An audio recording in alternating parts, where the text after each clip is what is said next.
Radhe Radhe guys. तो आज का जो ये जो टॉपिक है वो मतलब ऐसा कि मैंने टॉपिक रिसेंटली मैंने अपनी क्लास में स्टडी किया है, तो इसलिए भी मुझे फ्रेश फ्रेश एकदम दिमाग में याद है कि शुड बी फियर गॉड और should be love God which is what is beneficial. वैसे तो आंसर तो आपको मिल ही गया होगा, ठीक है। आंसर पता होता है बट हम करते कुछ और है, ठीक है। तो या शुड बी फियर गॉड और love God which concept does God like. और I tell you there are 4 concepts when you come to spirituality. जब आप इस सब में आओगे तो 4 स्टेजेस होते हैं। फर्स्ट इज फियर, मतलब पहले जब कोई स्पिरिचुअलिटी में, अब अलग अलग स्टेजेस होते हैं, अब ऊपर ऊपर पहुंचना होता है ना। फर्स्ट स्टेज होता है फियर, मतलब भगवान से डर लग रहा है कि अगर मैं पूजा नहीं करूंगी, ये नहीं करूंगी तो वो हो जाएगा, ये हो जाएगा, भगवान ये कर देंगे, वो कर देंगे। भाई वो कोई इंसान है, कोई दुश्मन है कि अगर मैंने इसका ये बिगाड़ी तो ये हो जाएगा। ही डजंट केयर अबाउट बदला लेने का। He never ever things. तो कर्मा तो देना ही होता है सब। कर्मा उनका बदला नहीं होता कि मेरे को बदला लेना है, वो तो हमारे कर्म हमको दिए ही जाएंगे। That's the reality of human life, ठीक है। तो या first is fear, the second stage is desire. Desire मतलब अगर हमें कुछ चाहिए, हमें पैसे दे दो, हमें पार्टनर दे दो, हमें ये दे दो, हमें वो दे दो। तो प्रेम में ना वो नहीं होता कि मांग नहीं होती कि मुझे ये दे दो। इफ यू से कि if God loves me and why doesn't he give me that? And if I ask you a question, do you love God? And you'll be like, yeah, I love God. तो भाई फिर तुम मांग क्यों रहे हो, कैसे रहे हो? If you love God why are you just asking for the things, why you desiring everything? तो वो second stage is desire. Then third stage थोड़ा सा ऊपर आता है। First is fear, then desire, then is duty. Third stage होती है duty की, मतलब हमारा फर्ज है तो हम ड्यूटी के कारण कर रहे हैं। अब ज़बरदस्ती नहीं है, बट पता है कि मेरी ड्यूटी है तो मुझे करनी पड़ेगी ना, क्या आप भाग थोड़ी सकते हैं ऐसे।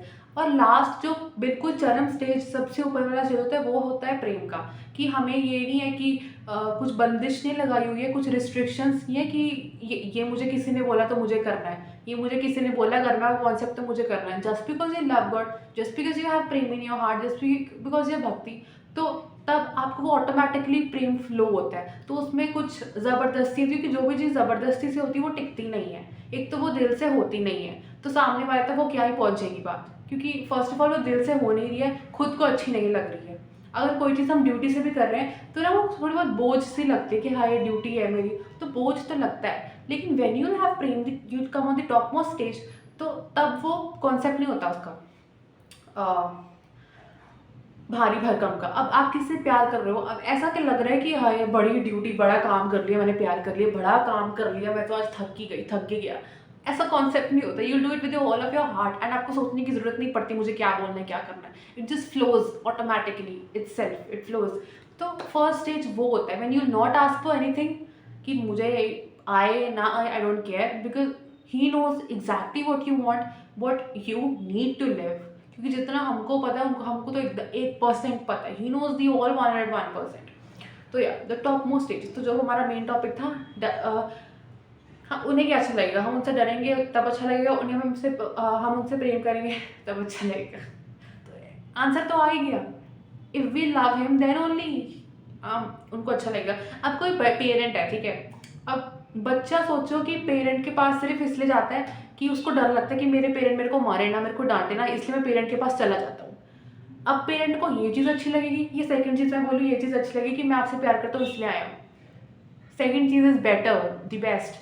तो भगवान को क्यों नहीं अच्छा लगेगा भाई, वो तो परम पिता, मतलब उन्होंने तो सृष्टि का निर्माण किया है, उन्होंने पूरी वर्ल्ड उन्होंने बनाई है।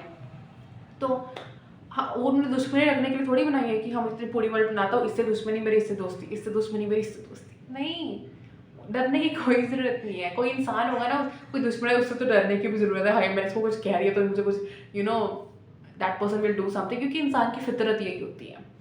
बट गॉड की फितरत बिल्कुल नहीं है। आप उनको एक वर्ड गलत कहो, उनके मुख से स्माइल ही जाएगी, बिकॉज इज लाइक ओके, इंसान परेशान है, मेरा बच्चा परेशान है, that person my beloved is crying, I understand, he understands. उनको कुछ ये नहीं होता कि मुझसे डरना है, तुमने मुझसे नीचे रहना है।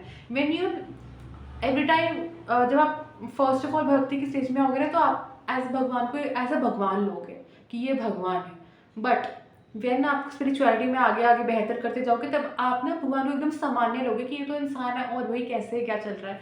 तो एज अ लवर, जैसे mainly I tell in Krishna consciousness कि if you take as a beloved, as a lover, as a partner, as a husband, or as a child, as a sakha, as a parent, तो ये सब concepts होते हैं and he never likes कि उन्हें कोई उनसे डरे. इज़ लाइक भाई मुझसे डरने की क्या ज़रूरत है. ही उनके पास पावर वो इसलिए गलत, पहले तो गलत चीज़ के लिए यूज़ करते नहीं है, ना कभी करेंगे.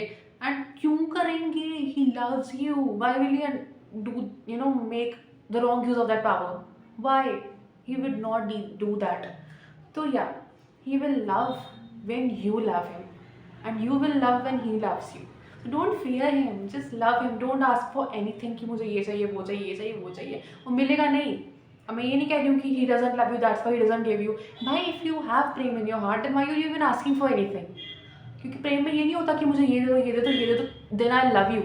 Otherwise, if you not give me these things, I will never love you. That is not the concept. प्रेम कॉन्सेप्ट इज कि I will not ask you for anything, I will only ask you for your love, and I will do everything what you say. I will serve you, I will love you, but I will not expect anything from you. That's what प्रेम concept is. So I hope so आपको video पसंद है. Thanks for watching. Radhe Radhe.